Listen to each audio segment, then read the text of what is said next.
This is topic B on page 15, using Excel commands. You've navigated your way around the Excel environment and entered basic cell data. Having taken these few important first steps, you're ready to begin taking advantage of the wide array of functionality Excel has to offer.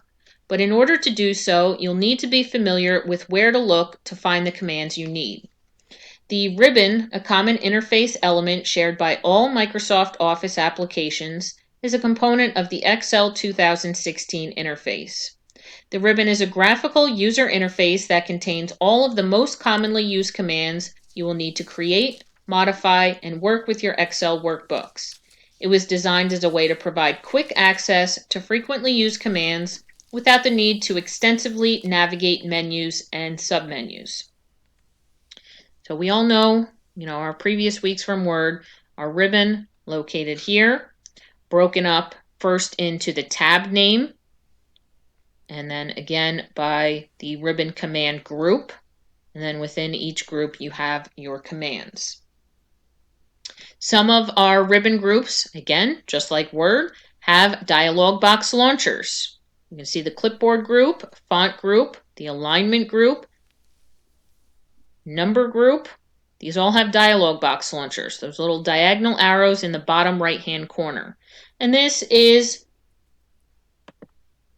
again, dialog box launcher. It opens a dialog box for you. Additional commands, obviously not everything can fit on our ribbon toolbar, so this just opens another window with some additional options for you.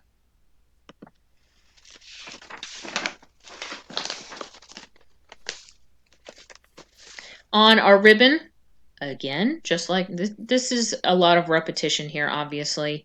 I do try to go through it every time just in case we have any new students. I don't believe we do right now, or as of right now, recording it, I don't have any new ones, but it doesn't hurt to refresh the different features.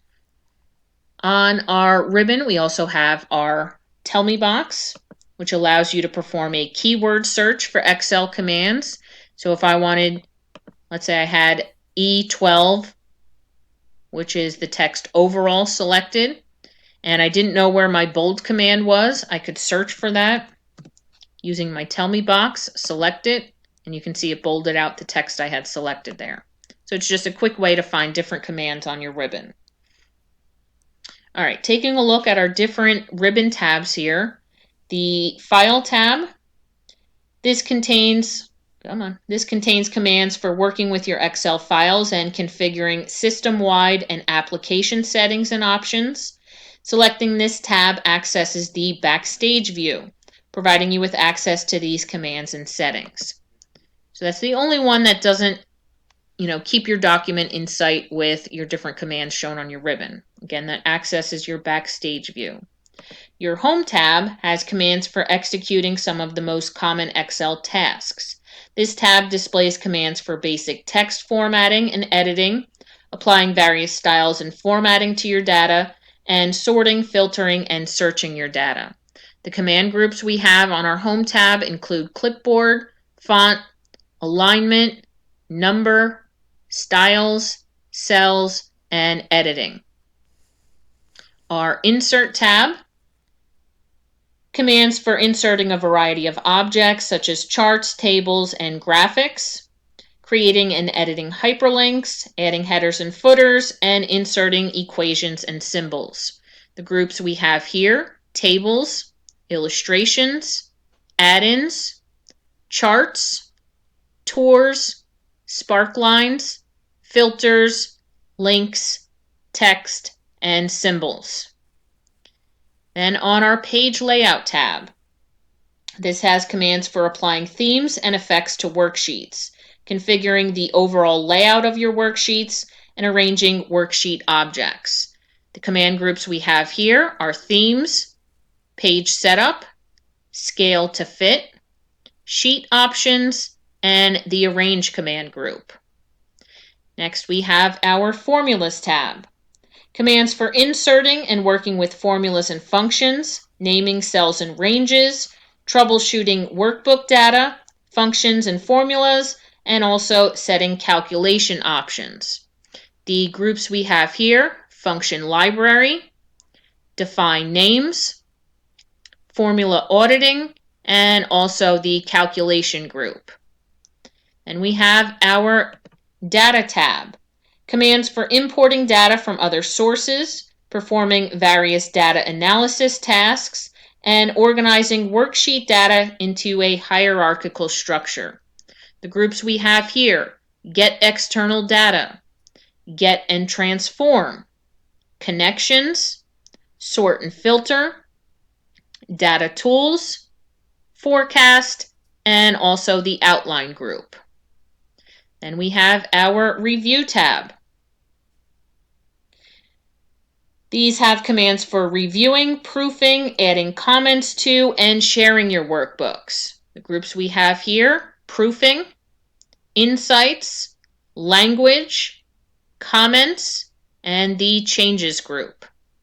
And then lastly, we have our view tab. Commands for configuring workbook views, viewing multiple workbooks simultaneously, and setting the magnification level. The groups we have here: workbook views, show, zoom, window, and also the macros command group. All right, so again, same structure as Word, different options though. Another similarity, this is across all Microsoft Office applications. We have our screen tips. You can hover over your different commands on the ribbon, because some of them obviously don't have names, they just have little pictures, so you might not know what they are. But if you hover over it, a little box will appear telling you the name and a short description of that command. Also in parentheses, you can see this one, %style. In parentheses, it says Control, Shift, and the %sign. This is the keyboard shortcut for activating this command. Some of them have keyboard shortcuts. You can see this one does not, but it still shows the name of the command and a short description. So here, decrease decimal. This is to show fewer decimal places.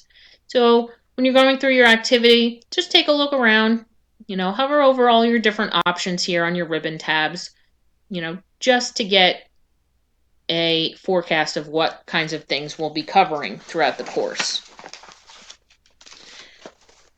Again, similar to Word, we have our quick access toolbar in the top left-hand corner.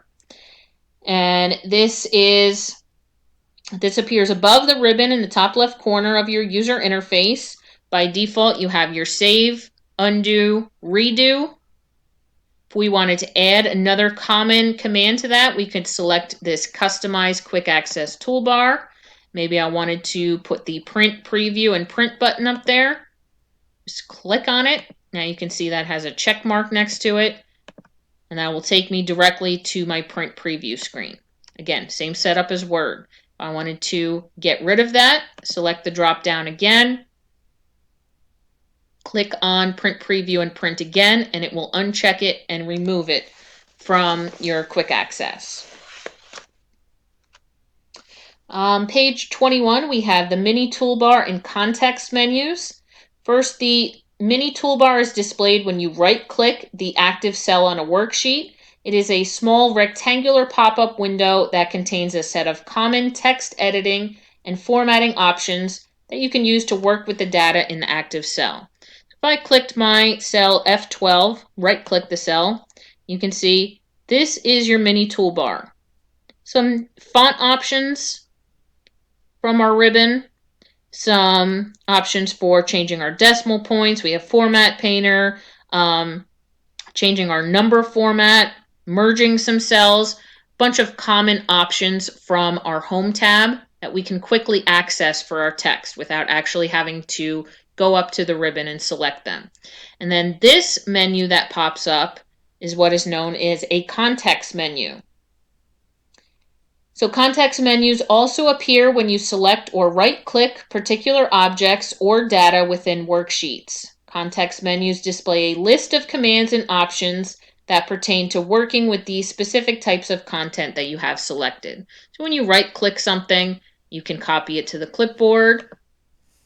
Select another cell, you can right-click and you can paste that over there. So you can see took the content from F12, pasted it into K11. So I'm a right clicker. If there's, a shortcut to use the command that I'm looking for, I will right click and use it. It's just very quick.